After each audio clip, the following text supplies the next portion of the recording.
What's happening, guys? Welcome to Let's Talk Comics, and today we are going to talk about White Sky.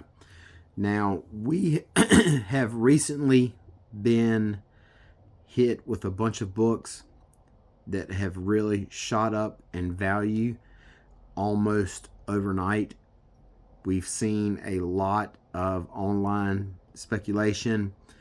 We've seen shops charging, 3-4 times cover price of certain books the day they hit the shelf, before they hit the shelf. And one of those titles is White Sky from Image. Now, this was a book that I saw mycomicshop.com was selling it for $25 on the day of its release. Cover price is $4, and they had it for $25. So there's literally no way that this book can justify charging $25 markup on a $4 price, cover price. There's no, it just out of the blue, they decided to charge $25 for this book. So what we're seeing right now is we're seeing a lot of speculation about books. We're seeing a lot of books selling really high numbers that have books that they're selling very high numbers for books that really don't have any reason to be selling high numbers.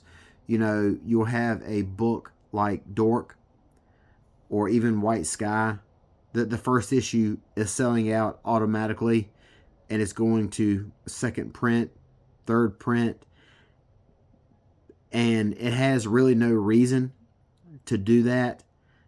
People are very much, I don't want to say losing their mind over these books, but we're really seeing a lot of speculation over these books and people picking up multiple copies of books that, this is books like this or Dork or Tigress Island.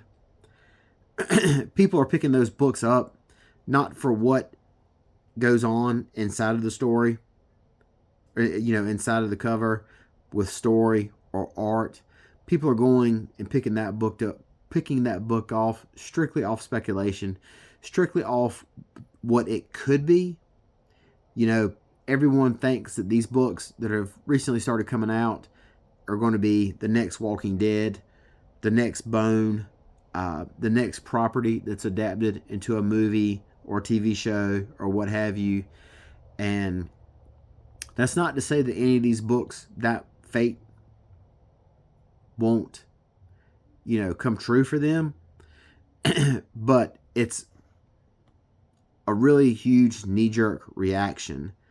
We're seeing people who want to get in on the ground floor, so they're snatching up everything in the hopes that maybe something will happen. And because of that, they're driving the price up and through the roof. And one of those books is White Sky. This came out, like I said, sold out instantly, causing sites to charge 3 and 4 times as much of the cover price. So I managed to pick up a copy of this as a second printing. I picked this up at my local comic book shop, and I wanted to take a look at it and see what it was all about. Because I wanted to get, maybe there really is something to this. Maybe the hype backs this up. So the creative team right here, William Harms, J.P. Mavinga, 2 names that are very unfamiliar to me. I've never heard of them. So the hype is not there for the creative teams. Not to say that they're bad creative teams, but they to me, this isn't names that jump off and say, "Oh yeah, I got to pick up that dude's project. Oh yeah, I got to pick up that artwork."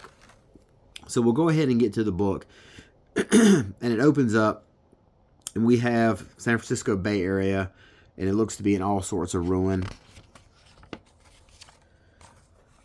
We have our main 2 characters here, father and son, and we see that they're basically like travelers in this devastated world. We see all sorts of ruin. They're traveling here.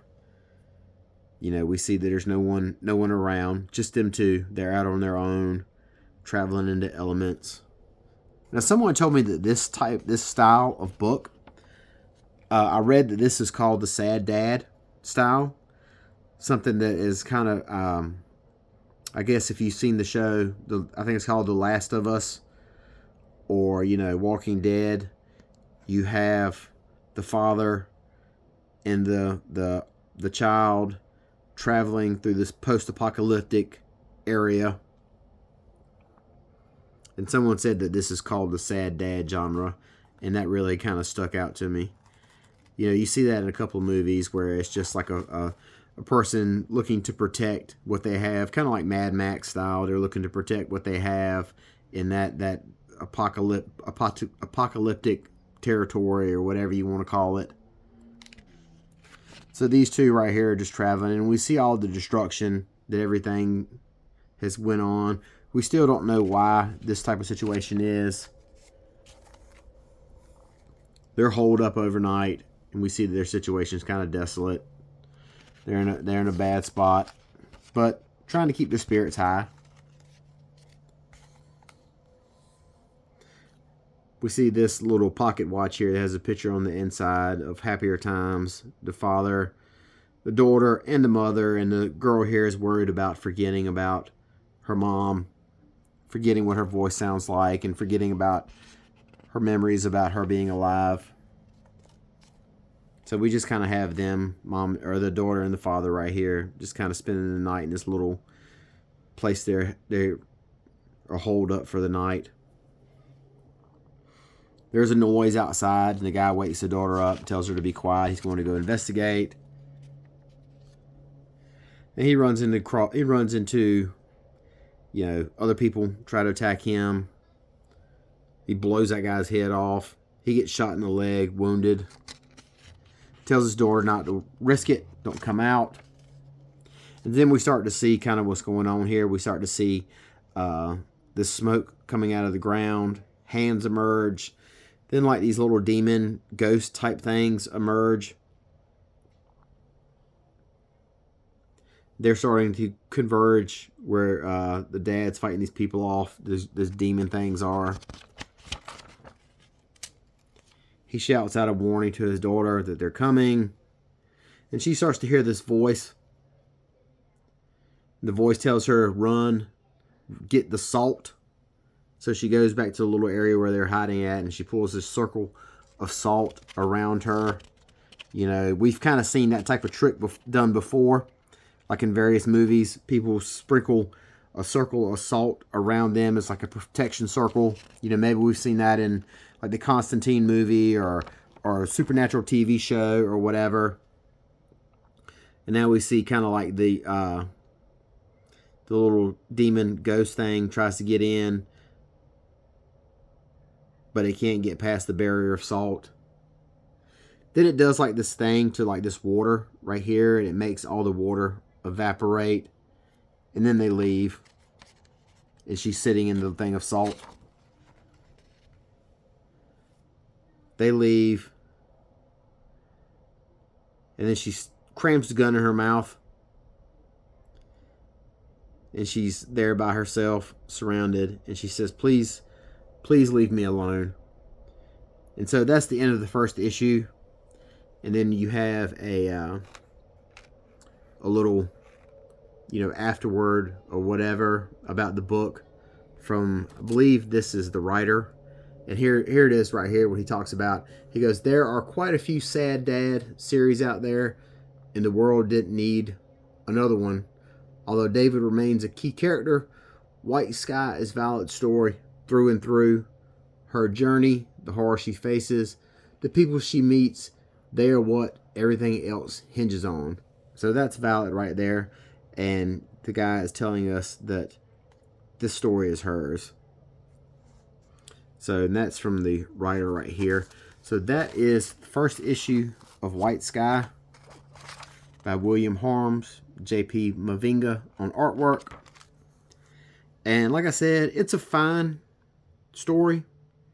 you know, but nowhere near what the internet would have you believe the reason for these jacked up prices are, you know. So I wanted to take a look at it, go through it, show you guys what the first issue is all about. You know, please don't fall victim to price gouging for this book until you read it.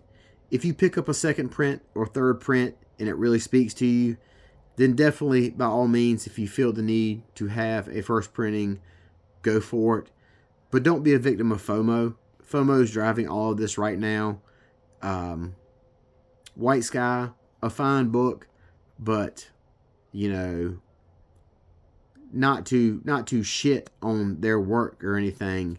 A fine book, but, you know, kind of, it's a book that right now is kind of caught up in everything, all the speculation and the market manipulation and going on. And good on the creative team for selling all these copies. Good on the shops for moving that many books. But there's going to be a lot of people who pay too much for this book. And when everything settles down, they're going to be left holding the bag. Money's really tight right now for a lot of people. Please don't waste all your money thinking that picking up White Sky #1 is going to put your kids through college in 20 years or what have you. You know, just don't do it. Take a look at what I posted here. Go through the story yourself. Make your own judgment. So that is White Sky #1, and brief look at it and a little bit of conversation about the speculator market right now. So till next time, talk to you guys later. Bye-bye.